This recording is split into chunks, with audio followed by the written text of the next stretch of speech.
میرے کو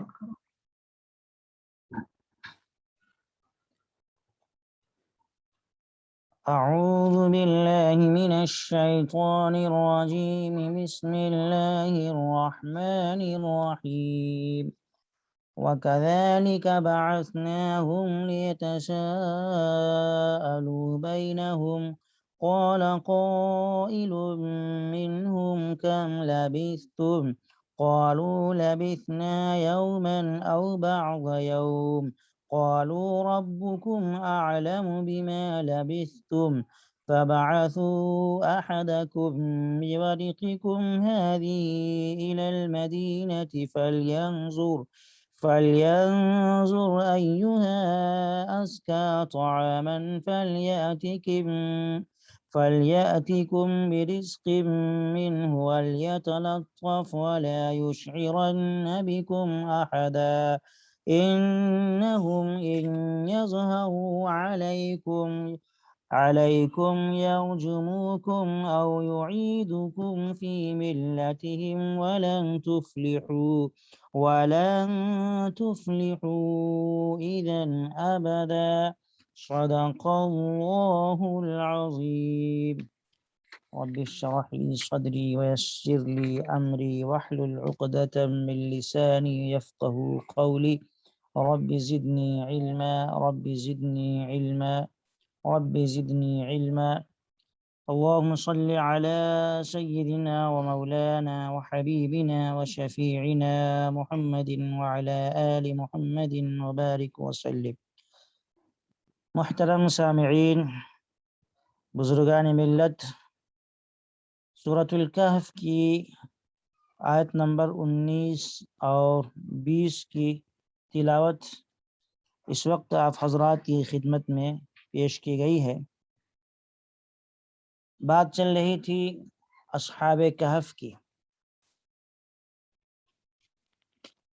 اللہ تبارک و تعالی نے اصحاب کہف کے واقعے کو اور لمبے زمانے تک، ایک طویل مدت تک ان کے سوئے رہنے کو من آیات اللہ فرمایا، یعنی اللہ کی نشانیوں میں سے، کہ اللہ تبارک و تعالی نے بغیر کھانے پینے کے، بغیر غذا کے ایک لمبے زمانے تک ان کو سلا دیا اور نیند ان پر مسلط کر دیا۔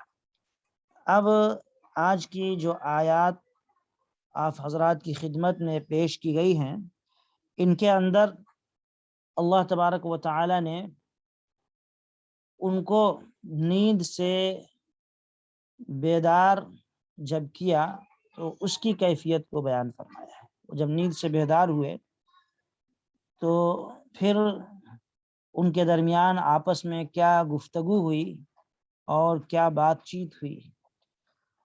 اللہ تبارک و تعالی فرماتے ہیں وَكَذَلِكَ بَعَثْنَاهُمْ لِيَتَسَاءَلُوا بَيْنَهُمْ، اور جس طرح ہم نے انہیں سلا دیا تھا، وَكَذَلِكَ اسی طرح۔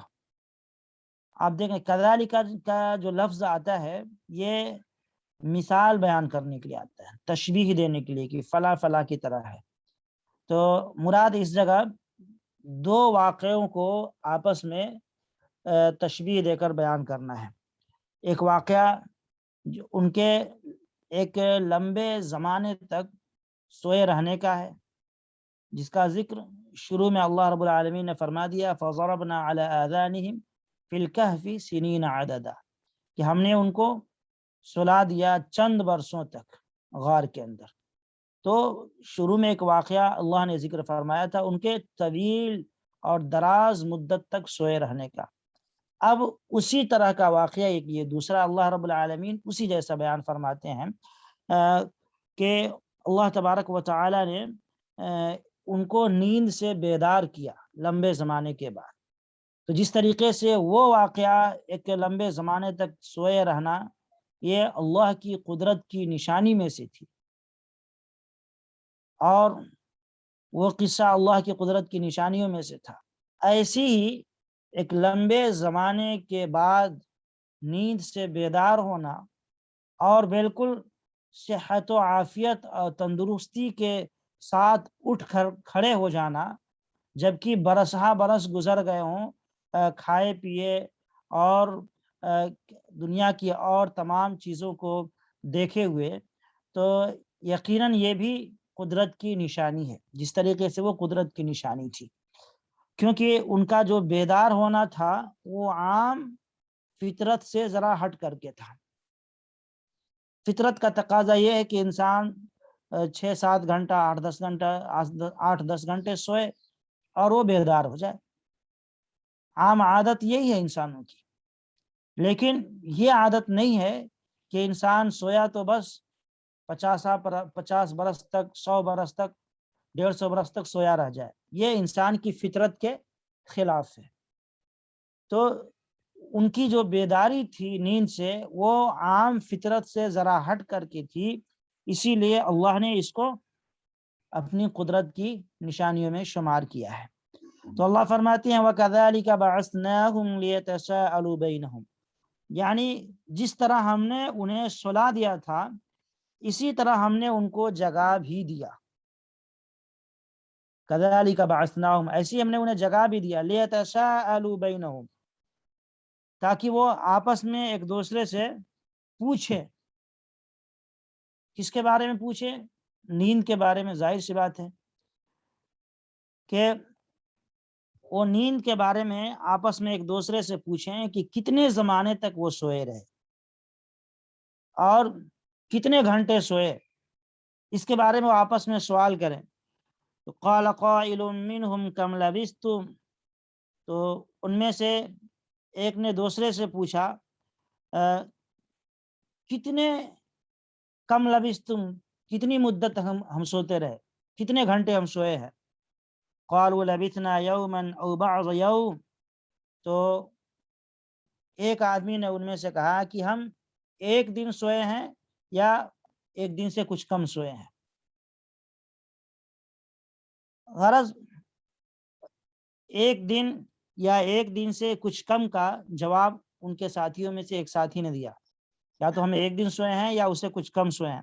وجہ اس کی یہ تھی کہ وہ حضرات جب غار میں داخل ہوئے اور غار کی پناہ لی تو وہ وقت صبح کا وقت تھا، اور جب وہ بیدار ہو رہے ہیں نیند سے تو سورج کے غروب ہونے کا وقت ہے، سورج ڈوب رہا ہوتا ہے۔ تو اب انہیں یہ سمجھ میں آیا کہ ہم صبح کے وقت بھاگ کر آئے تھے، تھکے ہارے سو گئے اور ابھی شام ہو رہی ہے، نیند سے ہم بیدار ہوئے ہیں۔ تو اس لیے انہوں نے یہ کہا کہ یہ سمجھ لو کہ ایک دن ہم سوئے ہیں یا پھر ایک دن سے کچھ کم ہم سوئے رہے۔ فَبَعَثُوا قَالُوا رَبُّكُمْ أَعْلَمُ بِمَا لَبِثْتُمْ، تو ان میں سے کچھ لوگوں نے کہا کہ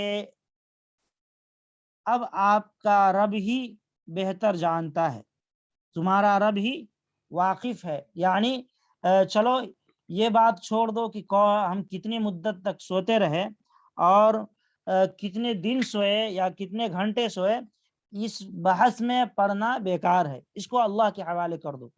ربکم اعلم بما لبثتم، تمہارا رب ہی بہتر جانتا ہے کہ تم کتنی مدت تک سوتے رہے، کتنے گھنٹے اور کتنے زمانے تک سوتے رہے۔ اس سے عزیزان محترم آپ غور کریں تو اس بات سے یہ پتہ چلتا ہے کہ اگر انسان غالب گمان کی بنیاد پر کوئی بات کہہ دے جو حقیقت کے خلاف ہو تو اس کو جھوٹ نہیں کہا جائے گا اور اس پر گناہ بھی نہیں ہوتا ہے۔ جیسا کہ ایک ساتھی نے سوال کیا کہ ہم کتنی دیر تک سوتے رہے، تو دوسرے نے جواب دیا کہ ایک دن یا اس سے کم سوتے رہے۔ اس کا یہ جو جواب تھا یہ واقعے کے خلاف تھا، حقیقت کے خلاف تھا۔ حقیقت یہ تھی کہ کئی 100 برس تک سوتے رہے، تو یہ حقیقت کے خلاف تھا۔ اس نے یہ جو فیصلہ کیا تھا ایک دن کا یا ایک دن سے کم سوئے رہنے کا، تو اس نے اپنے غالب گمان کی بنیاد پر، اپنے گمان سے یہ فیصلہ کیا تھا۔ تو علماء نے مسئلہ لکھا ہے کہ انسان اگر اپنے غالب گمان کی بنیاد پر کچھ سوچ کر کے، فکر کر کے کچھ جواب دیتا ہے اور وہ واقعے کے خلاف بھی ہو تو اس کو گناہ نہیں سمجھا جائے گا، اور ظاہر سی بات ہے جب وہ جھوٹ میں شمار نہیں ہوگا اور اس پر اللہ کی طرف سے کوئی مواخذہ نہیں ہوگا۔ اور دوسرا مسئلہ جو اس کے ساتھیوں نے کہا، ربکم اعلم بما لبثتم، تمہارا رب ہی بہتر جانتا ہے کہ کتنی مدت تک سوتے رہے۔ تو اس سے ایک دوسرا مسئلہ یہ سمجھ میں آتا ہے کہ فضول جو بحث ہو جس کے اندر دنیا کا کوئی نفع نہ ہو اور نہ ہی دین کا کوئی فائدہ ہو، تو ایسے بحث میں انسان کو نہیں پڑھنا چاہیے۔ جیسا کہ انہوں نے کہا کہ چھوڑے بھائی، اگر ہم کتنی یہ معلوم کر لیں کہ کتنی مدت تک سوتے رہے تو اس سے کیا فائدہ ہوگا، اس سے کچھ نفع حاصل ہونے والا نہیں ہے، کام کی بات کرو۔ اور انہوں نے کہا کہ یہ ساری باتیں چھوڑ کر کے اب آؤ ہم کام کی بات کرتے ہیں، اور وہ کام کی بات کیا تھی کہ فَابْعَثُوا أَحَدَكُمْ بِوَرِقِكُمْ هَذِهِ إِلَى الْمَدِينَةِ، کہ اپنے ساتھیوں میں سے کسی کو پیسہ دے کر شہر میں بھیجو، فَلْيَنْظُرْ أَيُّهَا أَزْكَىٰ طَعَامًا فَلْيَأْتِكُمْ بِرِزْقٍ مِّنْهُ، اور وہ تحقیق کرے کہ کون سا کھانا صاف ستھرا ہے، پھر وہ اس میں سے تمہارے پاس کچھ لے کر کے آئے۔ یہ بحث بیکار ہے کہ ہم کتنی دیر سوئے اور کتنے گھنٹوں کے بعد اٹھے، اس میں پڑھنا بیکار ہے۔ اس وقت بھوک لگ رہی ہے، صبح سے ہم نے کھایا نہیں ہے، لہذا اب کام کی بات کرو، جلدی سے پیسے دے کر کے کسی کو بھیج دو شہر میں تاکہ وہ جائے اور پھر شہر سے ہمارے لیے صاف ستھرا اور پاکیزہ کھانا لے کر کے آئے۔ اللہ تبارک و تعالی نے یہاں الی المدینہ کا لفظ استعمال فرمایا ہے۔ مدینہ کہتے ہیں شہر کو۔ اس لفظ سے یہ بات ثابت ہو جاتی ہے کہ اس غار کے قریب کوئی بڑا شہر اس وقت موجود تھا جہاں یہ لوگ رہتے تھے، ضرور کوئی نہ کوئی شہر تھا۔ مفسرین نے اس شہر کا نام طرطوس رکھا ہے، اور علامہ قرطبی نے اپنی تفسیر میں لکھا ہے کہ اس شہر پر بت پرستوں کا غلبہ تھا۔ شہر کی اکثریت آبادی بت پرستی میں مبتلا تھی، اللہ کے سچے دین سے بیزار تھی۔ اور ایک اور بات مفسرین نے لکھی ہے کہ زمانے جاہلیت میں اس شہر کا نام افسوس تھا۔ زمانے جاہلیت میں اس کا نام افسوس تھا۔ جب مسیحی اس شہر پر غالب آئے اور عیسیٰ علیہ السلام کا صحیح مذہب اس شہر پہ غلبہ حاصل کر لیا، تو اس وقت جو سچے پکے عیسائی تھے، جو مسلمان تھے، انہوں نے اس کا نام طرطوس رکھ دیا تھا۔ اللہ تبارک و تعالی فرماتے ہیں فَبَعَثُوا أَحَدَكُمْ بِوَرِقِكُمْ هَذِهِ إِلَى الْمَدِينَةِ، کہ اب اپنے میں سے کسی کو شہر میں پیسہ دے کر بھیج دیں تاکہ وہ پاکیزہ اور صاف ستھرا کھانا ہمارے لیے لے کر کے آئے۔ یہاں انہوں نے پیسے کا لفظ استعمال کیا، بِوَرِقِكُمْ، ورق پیسے کے لیے بھی بولا جاتا ہے، پیسہ لے کر کے جائے۔ اس سے پتہ چلتا ہے کہ یہ حضرات جب شہر سے بھاگ کر غار میں داخل ہوئے تھے اور گھر بار کو انہوں نے چھوڑا، تو اس وقت یہ اپنے ساتھ کچھ رقم بھی لے کر آئے تھے۔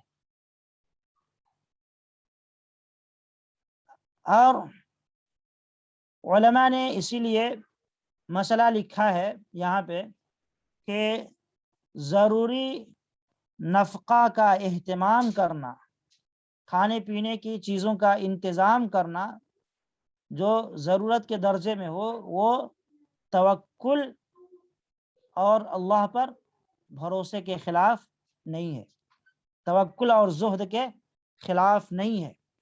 بہت سے ایسے لوگ ہوتے ہیں جو بس کچھ انتظام وغیرہ تو نہیں کرتے، لیکن یہ کہتے ہیں کہ اللہ ہمارے لیے کافی ہے۔ ان کے لیے یہ نصیحت کی بات ہے، انہیں یہ سمجھ لینا چاہیے کہ یہ دنیا دار الاسباب ہے۔ اللہ نے ہر چیز کو یہاں اسباب کے تحت رکھ دیا ہے۔ اگر آپ ہاتھ پر ہاتھ دھرے بیٹھے رہ جائیں اور یہ کہیں کہ اللہ ہمیں کھلائیں گے اور اللہ ہماری ضروریات کو پوری کریں گے، یقیناً بے شک اللہ پوری کریں گے، لیکن اللہ نے دنیا کو دار الاسباب بنایا ہے، اس کے لیے آپ کو محنت کرنی ہی پڑے گی اور اسباب کو اختیار کرنا ہی پڑے گا۔ ضرورت کے درجے میں اسباب کو اختیار کرنا یہ توکل کے خلاف قطعاً نہیں ہے، ولایت کے خلاف نہیں ہے، بزرگیت کے خلاف نہیں ہے،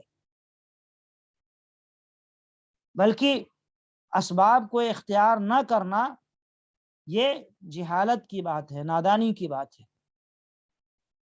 ایک صحابی رسول اللہ کے نبی صلی اللہ علیہ وسلم کی خدمت میں حاضر ہوتے ہیں اور عرض کرتے ہیں، یا رسول اللہ، یہ میری سواری ہے، میں اس کو باندھ کر نماز پڑھوں اور اللہ پر بھروسہ رکھوں، اللہ پر توکل رکھوں، یا سواری کو ایسی کھلا چھوڑ دوں اور مسجد میں آ کر نماز پڑھوں، اللہ میری سواری کی حفاظت فرمائیں گے؟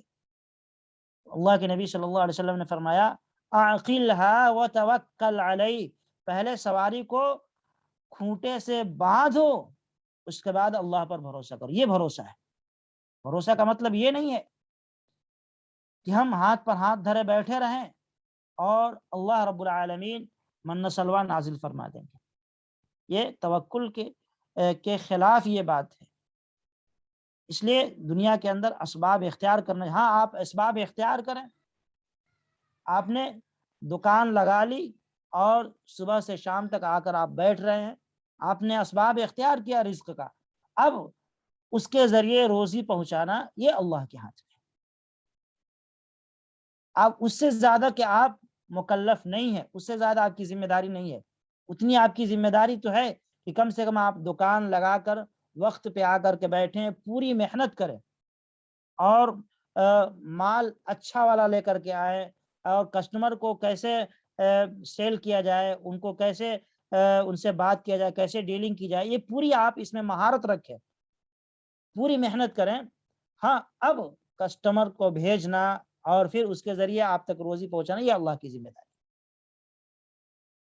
تو بہرحال یہ حضرات جو غار میں چھپے ہوئے تھے، تو یہ اپنی ضرورت کے لیے پیسے بھی کچھ ساتھ لے کر گئے تھے، اور انہوں نے جب اپنے ساتھی کو بھیجا شہر میں کھانا لانے کے لیے، تو باضابطہ ساتھی کو ہدایت فرمائی اور یہ کہا کہ ازکا طعامن فلیأتکم برزق منہ، شہر میں جہاں پاکیزہ کھانا ملتا ہو، صاف ستھرا کھانا ملتا ہو، وہاں سے جا کر لے کر کے آئے۔ اب عزیزان محترم، ازکا کا جو لفظ ہے نا، اس کا معنی ہوتا ہے پاک اور صاف، مراد اس سے حلال کھانا ہے، حلال کھانا ہے۔ اور اس کی ضرورت اس لیے محسوس ہوئی یہ بات کہنے کی کہ شہر میں جائے تو پاک اور حلال کھانا ڈھونڈ کر کے لائے۔ وجہ اس کی یہ تھی کہ جس زمانے میں یہ لوگ شہر سے نکلے تھے، وہاں بتوں کے نام کا ذبیحہ اکثر ہوا کرتا تھا، پوری قوم بتوں کے نام پر ہی ذبح کرتی تھی، اور بازاروں میں بھی وہی چیز ملا کرتی تھی۔ اس لیے جانے والے کو انہوں نے تاکید کی کہ پہلے تحقیق کر لے کہ کھانا حلال بھی ہے یا نہیں، اس کی تحقیق ضروری ہے۔ ایک مسئلہ یہ بھی سمجھتے چلیں کہ اس سے پتہ چلتا ہے کہ جس شہر میں یا جس بازار میں یا جس ہوٹل میں اکثریت حرام کھانے کی ہو، وہاں حرام کھانا ہی فروخت ہوتا ہو، ذبیحہ حرام ہو، حلال نہ ہو، تو وہاں بغیر تحقیق کیے ہوئے کھانا کھانا جائز نہیں ہے، اس کا خیال رکھنا چاہیے۔ ہاں جن شہروں میں، جن بازاروں میں یا جن ہوٹلوں میں یہ بات مشہور ہو کہ یہاں حلال ہی ملتا ہے تو وہاں تحقیق کی ضرورت نہیں ہے، لیکن جہاں آپ کو حلال کم ملتا ہو، حرام زیادہ مل رہا ہو، تو وہاں تحقیق کے بغیر کھانا درست نہیں ہے۔ یہ حلال کھانا کے تعلق سے مفسرین نے فرمایا ہے، ازکا کا ترجمہ مفسرین نے حلال کیا ہے، پاکیزہ کیا ہے، لیکن کچھ مفسرین کرام ایسے ہیں جو حلال کے ساتھ ساتھ ازکا کو بہترین کھانے کے معنی میں استعمال کرتے ہیں کہ ذرا بہترین کھانا تلاش کر کے لائے، مثلا جائے تو ذرا بریانی وغیرہ تلاش کر کے لائے۔ پاکیزہ اور بہترین کھانا، ظاہر سی بات یہ بھی اس میں شامل ہے حلال میں۔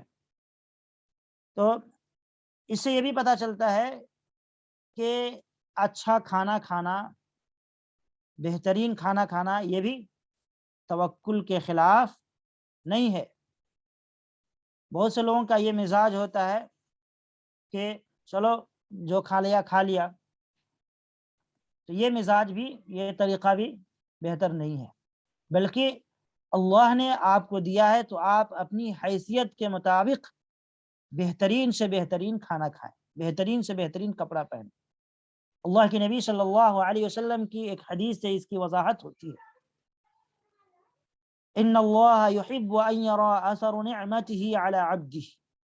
مشکات کے اندر یہ حدیث ہے کہ اللہ تبارک و تعالیٰ کو یہ بات بہت پسند ہے کہ بندہ اپنی نعمت کو ظاہر کرے۔ اللہ چاہتا ہے کہ میرا بندہ نعمت کو ظاہر کرے۔ آپ کے پاس جو وسعت اور طاقت ہے وہ آپ کے کپڑوں سے، آپ کے کھانے پینے سے ظاہر ہونی چاہیے۔ اللہ نے آپ کو حیثیت بخشی ہے، پھر بھی آپ پھٹے پرانے کپڑے میں گھوم رہے ہیں، تو یہ اللہ کو پسند نہیں ہے۔ اور اللہ تبارک و تعالی ایسی باتوں کو ناپسند کرتا ہے۔ اللہ کے نبی صلی اللہ علیہ وسلم کی خدمت میں ایک صحابی رسول ہے، تو اللہ کے نبی صلی اللہ علیہ وسلم نے فرمایا، کیا اس شخص کو کنگھی نہیں ملتی ہے تاکہ اپنے بالوں کو سنوار لے؟ اس سے پتہ چلتا ہے کہ صاف ستھرا رہنا اور صاف ستھرا کھانا کھانا، اچھا لباس، اچھا کھانا، اچھا مکان، اچھی زندگی، یہ توکل کے خلاف اور اسلام کے خلاف قطعا نہیں، بلکہ یہ تو اللہ کو محبوب اور پسند ہے۔ ہاں، حلال طریقے سے آئے۔ اور اس میں ایک ضروری چیز کی وضاحت میں کر دوں کہ ریاکاری اور شہرت مقصود نہ ہو۔ آپ اچھا کپڑا پہن رہے ہیں تو یہ دکھانا مقصود نہ ہو کہ میں اپنے ساتھیوں کے درمیان دکھاؤں گا کہ میں تم سے زیادہ اچھے کپڑے پہن رہا ہوں۔ دل میں یہ فخر اور گھمنڈ پیدا نہ ہو۔ گھڑی آپ اچھی سے اچھی قیمتی گھڑی پہنیں، موبائل اچھا سے اچھا استعمال کریں، قیمتی موبائل استعمال کریں، لیکن دل میں اور ذہن میں یہ خیال قطعاً نہ آنے دیں کہ میں بڑا وی آئی پی ہوں، میرے پاس قیمتی موبائل ہے، اور اپنے ساتھیوں پر اپنی فوقیت کو ظاہر نہ کرے، اپنے بڑکپن کو ظاہر نہ کرے۔ یہ درست ہے۔ اگر یہ نیت آ گئی میں اپنے ساتھیوں پر اپنا بڑکپن دکھلاؤں گا، تو پھر یہ اس وقت پہننا اور ایسی چیزوں کا استعمال کرنا درست نہیں ہوگا۔ اللہ تبارک و تعالی اس کے بعد فرماتے ہیں وَلْيَتَلَطَّفْ وَلَا يُشْعِرَنَّ بِكُمْ أَحَدًا۔ ہاں، اسے چاہیے کہ خوش اخلاقی سے کام لے اور کسی کو تمہاری خبر نہ ہونے دے۔